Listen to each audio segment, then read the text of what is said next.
Hi. Hi, my name is Lena, and this is Cactus, and this is an anemone. I work with sculpture and graphics, and I also love creating interactive installations. I work mostly with my hands, and I love the tactile sensation of the material. That way I feel more connected to it. I also enjoy working with children. I'm inspired by their creative freedom and how they think outside the box. And I guess their freedom helps me break through my own inner barriers after a strict academic education. In Russia, I worked at the Moscow Museum of Modern Art, creating and hosting programs for children, teenagers, and families. We did a lot of things in a museum space and in a studio. And it wasn't just workshops, we also ran long-term art courses, educational programs, and events where we explored different topics and created projects. In 2022, the war began, and life turned upside down. It's hard to explain without going into a lot of context. All I can say is that I realized that both my art and my values had become the opposite of what the government stood for. This was my last art project in Russia, created for the large family exhibition called Play Mama, an interactive installation in the forest. In a museum, even at an exhibition made especially for children, you still can't touch anything. I wanted to create a space where everything is opposite, where you can touch things and make things yourself. In this part of the exhibition, parents and children could take a break from looking and do something simple, make a little piece of a forest out of paper together. It worked, and by the end, our forest had grown a lot. And I realized that involving the viewer in the work is important to me, and I want to keep it in my future projects. When I moved to Israel 2 years ago, I started focusing more on my art practice, and Israel, along with the local community of artists and curators, has really helped me with that. This interactive installation, The Garden of Common Thoughts, is my first work after moving to Israel. It reflects my personal feeling from the early time in Emigration, where you have no home, don't know the language, and run around different bureaucratic offices trying to rebuild your life from all over again. I wanted to be a space where you could slow down a bit and push away the endless chaos of thoughts, to switch your focus to tactile and visual sensations. I decided to work with sculpture and ceramics. It's not the easiest material, but it's familiar to me because I studied ceramics. However, sculpture by itself is static, and I want to keep an element of interactivity. That's why I added sand and rakes to the installation like in a Zen garden. It worked, and people started interacting with the sandbox and with each other. And for me, it was an important moment about unity and connection. The first stage of adaptation has passed, and little by little you start to explore the new environment.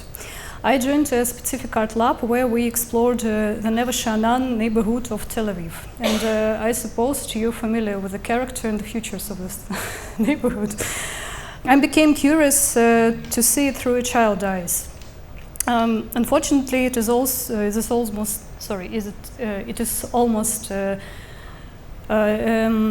drug users and homeless people who hang out, and other shady characters who hang out on local playgrounds.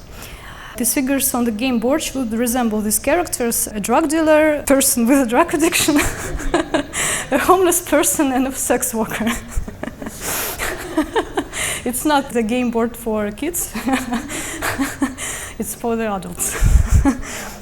I created an interactive installation in the form of a board game using a map of Neve Sha'anan as a base.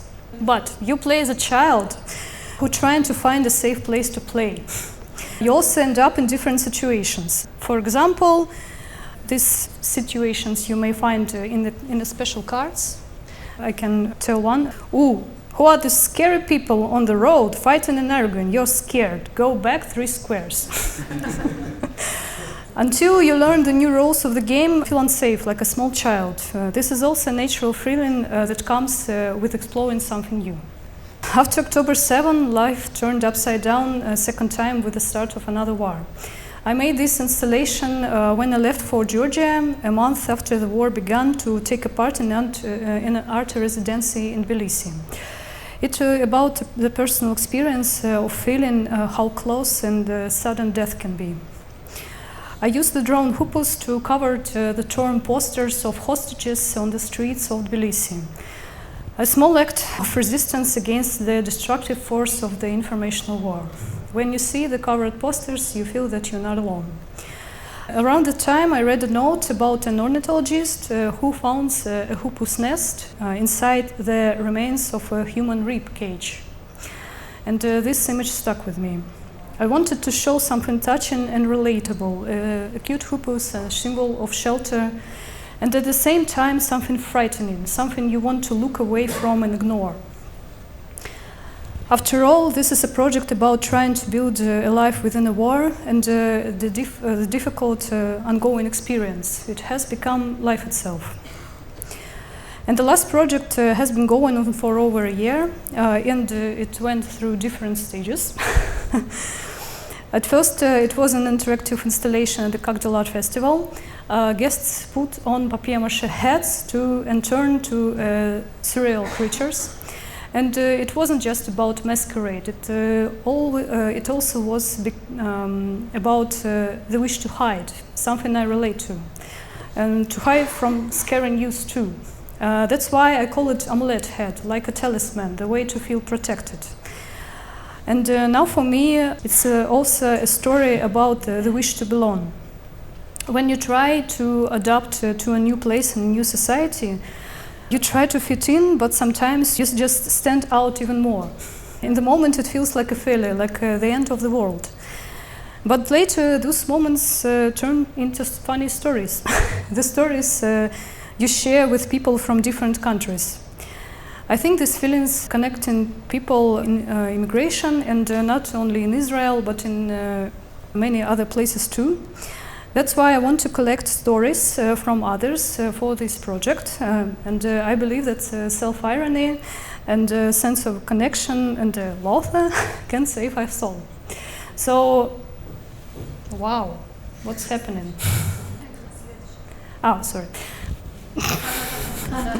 I'm just finished. No, just a moment, please, it's important. So, I'll be happy if you share your stories with me. It could become a part of this project. Thank you very much.